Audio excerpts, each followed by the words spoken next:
Bismillahirrahmanirrahim. Assalamualaikum warahmatullahi wabarakatuh. Teman-teman kelas 5, ini adalah video pembahasan kita terakhir di bab 1. Kalau kemarin kita sudah membahas tentang perang Badar, perang Uhud, dan perang Khandaq, kali ini di materi terakhir di bab 1 yaitu tentang cara Rasulullah SAW menyusun strategi perang atau strategi militer. Ini hanya singkat materinya. Untuk membela kebenaran dan mempertahankan hak, maka Rasulullah SAW mengatur siasat dan membentuk pasukan militer. Rasulullah SAW melatih para sahabat tentang ketangkasan berperang.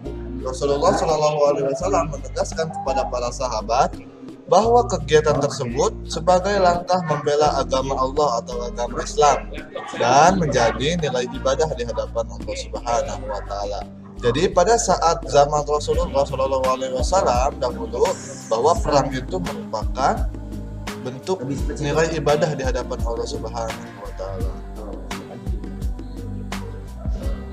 Nah, setelah alasan tersebut dilontarkan oleh Rasulullah SAW, umat Islam diizinkan berperang oleh Allah dengan dua alasan, teman-teman.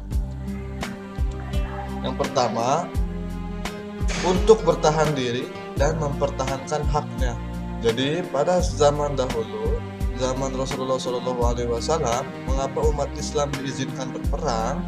Karena umat Rasulullah beserta Rasulullah dulu selalu diusik oleh orang-orang kafir Quraisy dan orang-orang kafir lainnya. Maka dari itu Allah mengizinkan untuk berperang melawan kaum kafir yang tidak suka dengan Islam atau agama Islam.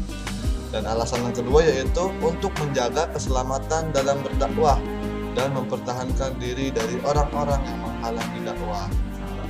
Nah, pada zaman sekarang juga masih banyak orang-orang yang tidak suka dengan Islam.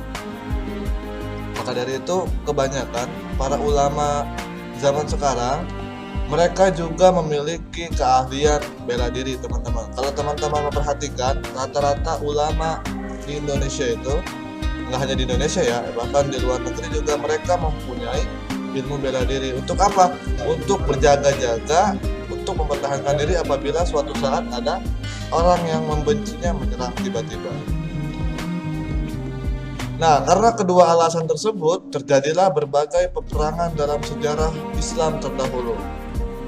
Nah, perang tersebut ada yang diikuti Rasulullah dan ada pula yang tidak diikuti Rasulullah. Maksudnya, ada yang Rasulullah ikut berperang, ada juga yang Rasulullah tidak ikut berperang dalam peperangan tersebut. Nah, perang yang diikuti atau disertai Rasulullah itu disebut dengan Ghazwa. Sedangkan perang yang tidak diikuti atau disertai Rasulullah itu disebut Sariyah. Nah, itulah singkat tentang strategi militer atau strategi perang ala Rasulullah SAW. Ini merupakan materi terakhir kita di bab 1. Semoga teman-teman bisa memahaminya dan jangan lupa mengerjakan ulangan harian yang sudah Bapak share di Classroom. Terima kasih, semoga bermanfaat. Bapak akhiri, wabillahi taufiq wal hidayah. Wassalamualaikum warahmatullahi wabarakatuh.